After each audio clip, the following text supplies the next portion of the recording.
जी उठने के बाद एक घटना होती है। दो व्यक्ति यरूशलेम से 7 मील की दूरी पर यीशु की बातें करते हुए जा रहे थे। जब जा रहे थे तो जीसस ने कहा, हे निर्बुद्धियों, हे कम दिमाग वालों, क्या तुम नहीं जानते थे कि भविष्यद्वक्ताओं की पुस्तक में यह लिखा है कि मसीह तीसरे दिन मुर्दों में से जी उठेगा।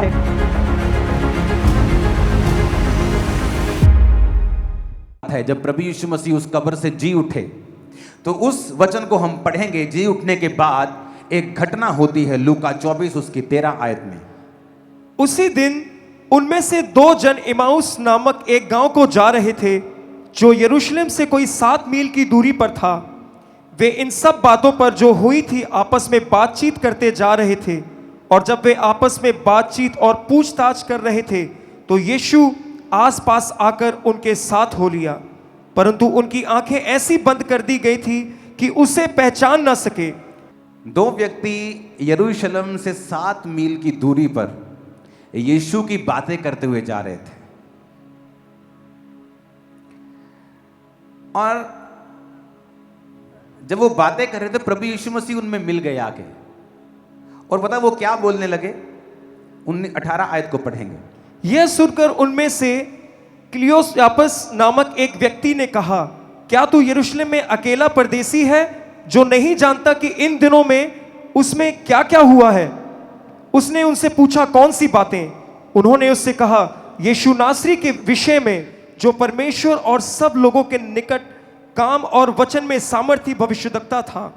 और प्रधान याजकों और हमारे सरदारों ने उसे पकड़वा दिया कि उस पर मृत्यु की आज्ञा दी जाए और उसे क्रूस पर चढ़वाया, परंतु हमें आशा थी कि यही इज़राइल को छुटकारा देगा। देखो, आम लोगों की बातें हो रही हैं। ये आम लोग थे, कहते हमें आशा थी कि वही इज़राइल को छुटकारा देगा, पर कहते वो तो पकड़वा दिया गया और वो मार दिया गया। वो तो कमजोर सा निकला। वो आपस में बात कर रहे थे कि यार बाइबल में तो लिखा है कि हमारा राजा गधे के बच्चे के ऊपर आएगा और हमें छुड़ाएगा, पर वो तो मर गया। हमें तो आशा थी कि वो इज़राइल को छुटकारा देगा। हम 90 साल से रोमी शासन के नीचे हैं। एक देश जब 90 साल से किसी दूसरे देश के अधीन होता है तो वो दूसरा देश उसे चूस लेता है पूरा। कहते भारत सोने की चिड़िया थी। वो 90 साल उस शासन में, रोमी शासन के नीचे लोगों को छुटकारे की आस थी, पर कहते इस घटना को अब बीते हुए ये 3रा दिन है। पर कहता हम में से कई स्त्रियों ने हमें हैरान कर दिया है कि वो भोर को कब्र पे गई थी। 23 आयत को पढ़ेंगे। और जब उसका शव ना पाया तो यह कहती हुई आई कि हमने स्वर्गदूत का दर्शन पाया, जिन्होंने कहा कि यह जीवित है। तब हमारे साथियों में से कई एक कब्र पर आए और जैसा स्त्रियों ने कहा था वैसा ही पाया, परंतु उसको ना देखा। अब जब वो कब्र पे गई, लिखा औरतें, तो उन्होंने वहां पे दूत को देखा और दूत ने कहा, तुम जीवितों को मुर्दों हुओं में से क्यों ढूंढ रही हो? क्या तुम्हें नहीं पता कि वो अपने वचन के अनुसार जी उठा है? कहते ऐसी स्त्रियां ऐसी बातें कर रही हैं। अब ये भरमाने वाली बातें हैं कि सच में ऐसा हुआ है, क्योंकि वो तो बड़ा पावरलेस लग रहा था सरकार के हाथ में। अब जीसस क्राइस्ट जवाब देते हैं 25 आयत में। तब यीशु ने उनसे कहा, हे निर्बुद्धियों और भविष्यद्वक्ताओं की सब बात पर विश्वास करने में मंदमतियों, क्या अवश्य ना था कि मसीह ये दुख उठाकर अपनी महिमा में प्रवेश करे? 27 आयत से पढ़ेंगे। तब उसने मूसा से और सब भविष्यद्वक्ताओं से आरंभ करके सारे पवित्र शास्त्र में से अपने विषय में लिखी बातों का अर्थ उन्हें समझा दिया। इतने में वे उस गांव के पास पहुंचे जहां वे जा रहे थे, और उसके ढंग से ऐसा जान पड़ा कि वह आगे बढ़ना चाहता है, परंतु उन्होंने यह कहकर उसे रोका, हमारे साथ रह, क्योंकि संध्या हो चली है और दिन अब बहुत ढल गया है। तब वह उनके साथ रहने के लिए भीतर गया। जब वह उनके साथ भोजन करने बैठा तो उसने रोटी लेकर धन्यवाद किया और उसे तोड़कर उनको देने लगा। तब उनकी आंखें खुल गई और उन्होंने उसे देखा। पहचान। जब वो जीसस क्राइस्ट ये बातें करने में जब जा रहे थे तो जीसस ने कहा, ए निर्बुद्धियो, हे कम दिमाग वालों, क्या तुम नहीं जानते थे कि भविष्यद्वक्ताओं की पुस्तक में ये लिखा है कि मसीह तीसरे दिन मुर्दों में से जी उठेगा?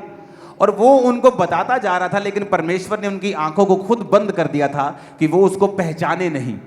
और जब यीशु मसीह जा रहे थे तो वो भले आदमी थे, कहते अब वो कहाँ जा रहा है भाई, रात हो गई है, हमारे साथ रुक जा। रात को लोग सफ़र नहीं पुराने टाइम में करते थे, रात को सफ़र करना मना था, रात को सेफ नहीं था, रात को स्ट्रीट लाइट्स नहीं होती थी, सफ़र नहीं करते थे लोग। तो उसने कहा रात को हमारे पास रुक जा। और लिखा जब रात को वो रोटी तोड़ रहा था तो उन्होंने यीशु मसीह के रोटी तोड़ते हुए उन हाथों को जब देखा तो पहचान गए ये परमेश्वर है। और जैसे ही उन्होंने पहचान लिया वो उनकी आंखों से छुप गायब हो गया।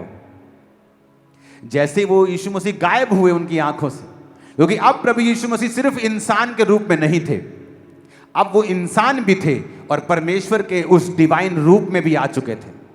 वो गायब हुए और वो इम्वाइस के आदमी भागे चेलों के पास, और चेलों को उन्होंने कहा कि हमने यीशु मसीह को देखा है। चेले भी ये सुन रहे थे कि हमने भी यीशु मसीह को देखा है।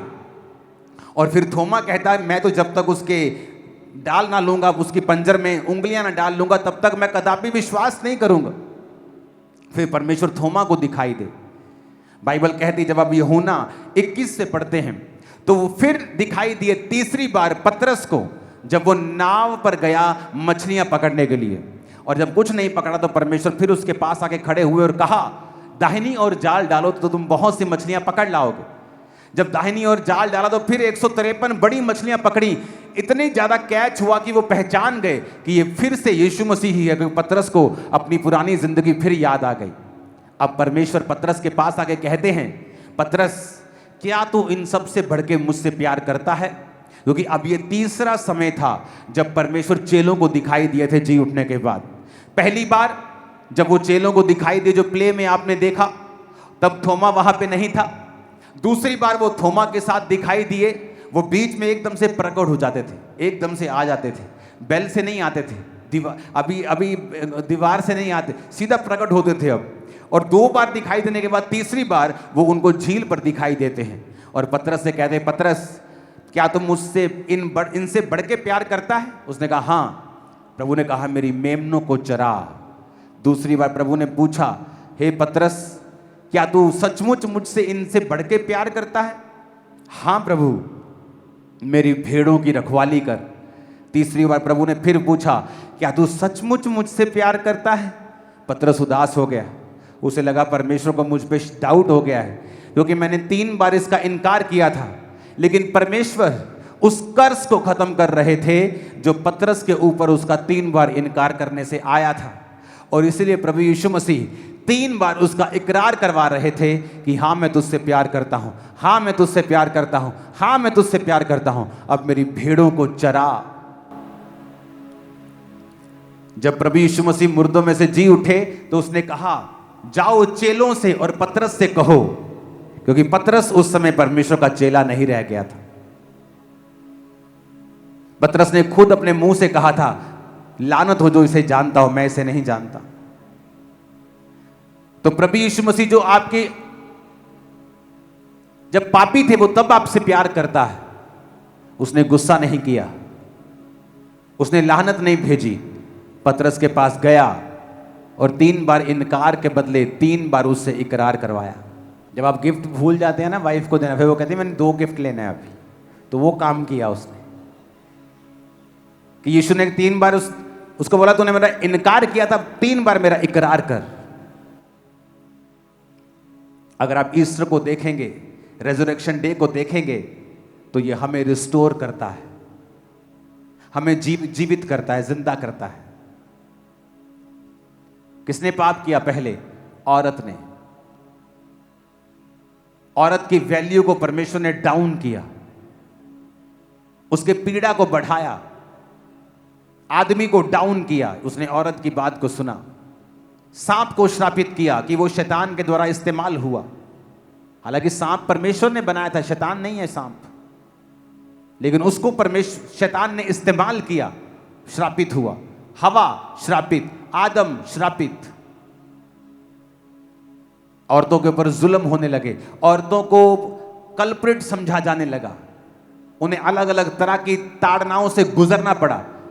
और जब यीशु मसीह मुर्दों में से जी उठे, जो पाप आदम और हवा के कारण जो डिसग्रेस औरत और आदमी की जिंदगी में आई थी, परमेश्वर ने उस डिसग्रेस को ग्रेस में बदला और सबसे पहले अपने जी उठने का समाचार उसने औरतों को दिया और कहा, जाओ चेलों को बताओ कि मैं जी उठा हूं, जाओ। आज इसीलिए जो औरत जीसस क्राइस्ट पे यकीन करती है, जो औरत अपना जीवन परमेश्वर को दे देती है, परमेश्वर उसकी इज्जत को बढ़ाता है। उसके परिवार में, उसके पति के सामने, उसके लोगों के सामने उसकी इज्जत बढ़ती है। उसके बच्चों के सामने उसका पति उसका आदर करता है। क्यों? क्योंकि वो परमेश्वर की है। परमेश्वर ने औरतों की वैल्यू को ऊंचा किया। ईस्टर एक मैसेज था कि जिस औरत को बोलने का अधिकार नहीं था, अब जीसस ने कहा तुम जाके बताओ कि जब प्रभु आज्ञा देता है तो शुभ समाचार सुनाने वालियों की बड़ी सेना हो जाती। औरत की पोजीशन को परमेश्वर ने ऊंचा किया, उसकी जिंदगी के श्रापों को खत्म किया। और वो गई और उन्होंने प्रचार किया, चेलों को बताया। चेले भागते हुए गए। एक चेला तो इतना डर रहा था कि कब्र के अंदर नहीं गया, लेकिन पतरस दलेर आदमी था, वो गया भाग के कब्र के अंदर पहले और देखा कि यीशु मसीह वहां नहीं। जब वो जी उठा, आपकी आस जी उठी, आपकी आत्मिक जिंदगियां जी उठी, आपके शरीर जी उठे, आपके कैरियर जी उठे, जो कुछ मरा हुआ है जब वो जी उठा, आप जी उठे। आमीन। ऊंचा आशीष हमारी है।